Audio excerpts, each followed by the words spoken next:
Hi, Jason's listeners. Welcome back to Jason Translation YouTube channel. I'm very happy that I can meet you again. Masih semangat buat belajar bahasa Inggrisnya? Jason harap sih masih ya.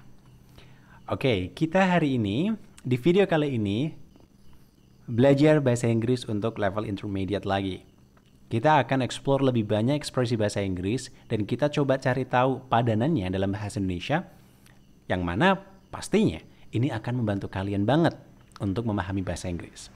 Pada video kali ini, Josin akan jelaskan terkait dengan materi relative clause, yakni klausa yang mana berfungsi sebagai adjective atau kata sifat. Gitu. Kita tahu kata sifat dalam bahasa Inggris itu ya banyak, tua muda, panjang pendek, tinggi, tinggi, terus kemudian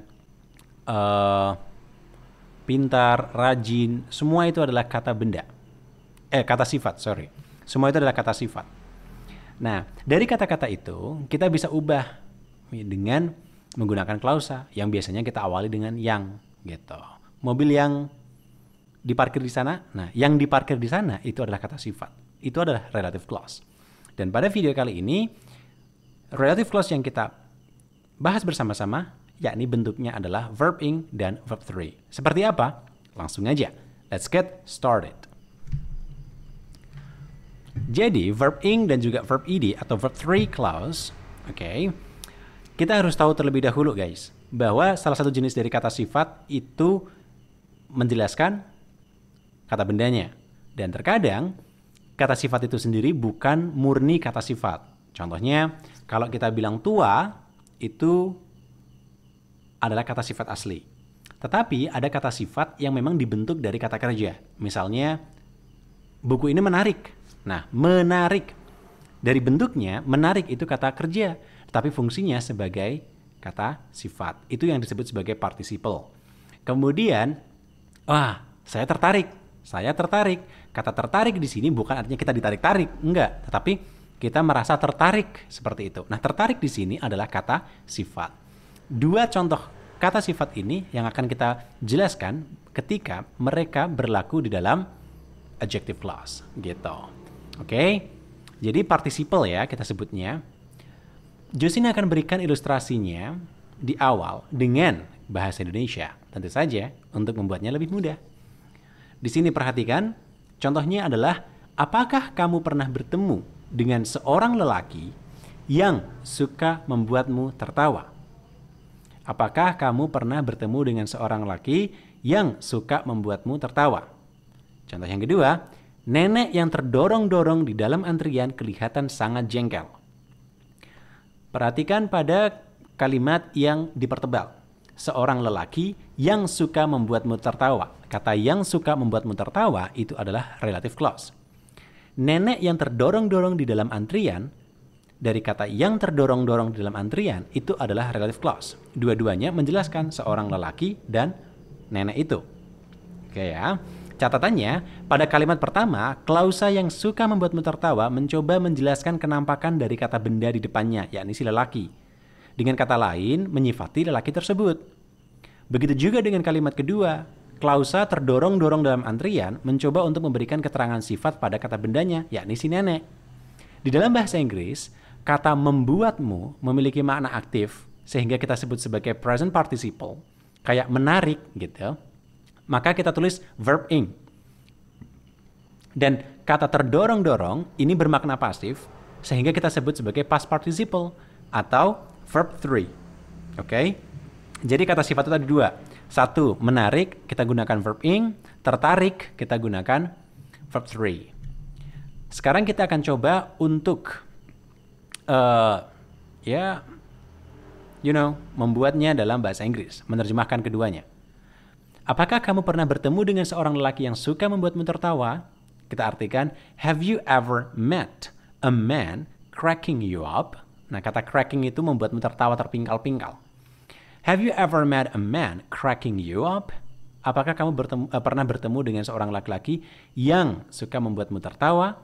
Nah, kita langsung gunakan verb ing ini tanpa perlu konektor. Oke, a man cracking you up. Kemudian contohnya yang kedua, an old woman pushed in the line looks pissed off. Oke, jadi nenek yang terdorong. Jadi di sini artinya bukan mendorong kata lampau ya, tapi an old woman pushed in the line looks pissed off. Sebenarnya kata intinya adalah an old woman looks pissed off. Tapi kita mau kasih keterangan dengan relative clause. Oke, Josin akan perjelas lagi. Jadi untuk present participle atau verb ing dan juga past participle atau verb 3 bisa berfungsi sebagai penjelas kata benda sebelumnya. Atau dengan kata lain sebagai relative clause, simplifikasi gitu. Contohnya, do you know the man sitting on the bench? Apakah kamu kenal lelaki yang duduk di bangku itu? Nah, do you know the man sitting on the bench? Apakah kamu tahu lelaki yang duduk di bangku itu? Gitu. Jadi langsung kita pakai sitting tanpa ada perlu to be. Kalau kita taruh to be, maka akan menjadi kalimat inti, bukan. Contoh yang kedua, OMG, should I look for a sheet of papers piled up among another on this table? Ya ampun, apakah aku harus mencari secari kertas yang tertumpuk? Nah, piled up di sini karena pakai verb 3 maka kita artikan pasif. Yang tertumpuk dengan lainnya di meja ini, gitu. Belum jelas juga? Kita kasih pada contoh yang ketiga. The applicants, para pelamar kerja yang proposing on the our job vacancy, mostly graduates from private universities. Para pelamar kerja yang mengajukan lamaran kebanyakan lulusan universitas swasta. Kata intinya atau kalimat intinya di sini adalah the applicants mostly graduates from private university. Gitu. Kemudian contoh yang keempat, the boy injured in the accident was taken to hospital. Jadi bocah yang terluka. Nah, kata terluka di sini yang terluka itu kata sifat, maka kita tulis verb 3. The boy injured in the accident, bocah yang terluka akibat kecelakaan was taken to hospital, dibawa ke rumah sakit. Seperti itu. Kemudian, poin yang kedua, kita biasanya menggunakan verb ing untuk mengatakan bahwa seseorang atau sesuatu itu sedang melakukan sesuatu di waktu kita melihatnya. Gitu. Contohnya, do you know the woman talking to Sam? Do you know the woman talking to Sam? Apakah kamu kenal perempuan yang sedang bicara dengan Sam? Seperti itu. Jadi kita bisa artikan saat kita melihatnya, orang itu sedang melakukan sesuatu.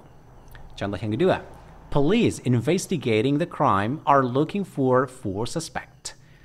Police investigating the crime, polisi yang sedang menyelidiki kasus kriminal sedang mencari 4 tersangka. Gitu. Yang ketiga, I was woken up by a bell ringing up. Aku terbangun oleh bel yang berdering. Jadi saat bangun, belnya masih berdering. Yang terakhir, who are those people waiting outside? Oh, siapa orang-orang itu yang sedang menunggu di depan? Oke ya. Nah, di sini kalau kita memperhatikan sebenarnya kalimat intinya jangan sampai lupa. Jadi kalau kita udah belajar tenses, ya, jangan sampai kalian terjebak. Kayak do you know the man talking to Sam? Artinya apa gitu kan? Nah, kata talking di sini sebenarnya adalah klausa atau relative clause yang berlaku untuk menjelaskan si perempuan. Kemudian, poin yang ketiga, kita biasanya menggunakan verb 3 past participle ini untuk mengutarakan sifat pasif. Contohnya, the leaves fallen off the tree covered the yard ground. Daun-daun yang jatuh, nah ini kata sifat pasif ya, atau terjatuh bisa atau jatuh doang bisa. Daun-daun yang jatuh dari pohon menutupi lahan taman, gitu. Contoh yang kedua, the police never found the money stolen in the robbery. Para polisi tidak pernah menemukan uang yang dicuri di perampokan itu. Yang ketiga, Gania showed me some pictures painted by his father. Jadi Gania menunjukkan. Nah, kata showed di sini artinya menunjukkan sebagai bentuk kalimat inti atau tenses simple past. Showed me, menunjukkanku beberapa gambar langsung. Ya, karena double tidak mungkin kan, langsung double verb itu nggak mungkin tanpa ada kata hubung. Maka Gania showed me some pictures painted by his father. Kata painted di sini pasti berlaku sebagai kata sifat. Gania menunjukkanku beberapa lukisan yang dilukis ayahnya. Oke, poin yang terakhir, kita juga bisa menggunakan adjective verb ing dan juga verb 3 ini setelah ekspresi existence atau there be, ada gitu. Contohnya, there were some kids swimming in the river. Ada beberapa bocah yang berenang di sungai. Biasanya kita mengutarakannya kalau dalam ya belajar di level awal kayak there are some kids who, nah biasanya kan gitu. Tapi lebih singkatnya sebenarnya kita bisa langsung pakai verb ing. There were some kids swimming in the river. Ada beberapa bocah yang berenang di sungai. Jadi swimming in the river ini berlaku untuk menjelaskan si bocah ini. Is there anybody waiting? Apakah ada orang yang menunggu? Nah, sebenarnya is there anybody? Gitu kan. Is there anybody listening to me? Apakah ada orang yang mendengarkan saya? Gitu. Kemudian, there was a big red car parked outside the house. Ada sebuah mobil merah besar yang diparkir di luar rumah. Biasanya kalau untuk yang level-level awal, kita hanya tabuhkan phrase aja. Kayak, there's somebody outside. Nah, gitu kan. Terus kemudian, there is a car in the yard. Seperti itu. There is a motorbike in the parking lot. Gitu kan. Tetapi di sini kita kasih ketambahan kata sifat. Gitu. Jadi kita menunjukkan eksistensi sebuah benda, ditambah lagi kita memberikan keterangan sifat pada benda itu sendiri. Oke, jadi ini adalah mungkin penjelasan terakhir berkenaan dengan serial pelajaran relative clause. Dari semua ekspresi, Josin sudah jelaskan. Kalau kalian pengen tonton lebih banyak lagi, ya kalian bisa rewatch lagi pada video-video Josin yang sebelumnya. Pastikan kalian menonton playlist yang sudah Josin berikan di channel ini. Oke, sehingga kalian bisa belajar dengan urut dan mungkin itu akan sangat membantu. Itu saja yang bisa Josin jelaskan dan kita akan ketemu lagi di video yang lain everyone. Kalau kalian punya pertanyaan, please drop down on the comment box below. See ya, international and sociable people. Bye then. Dadah!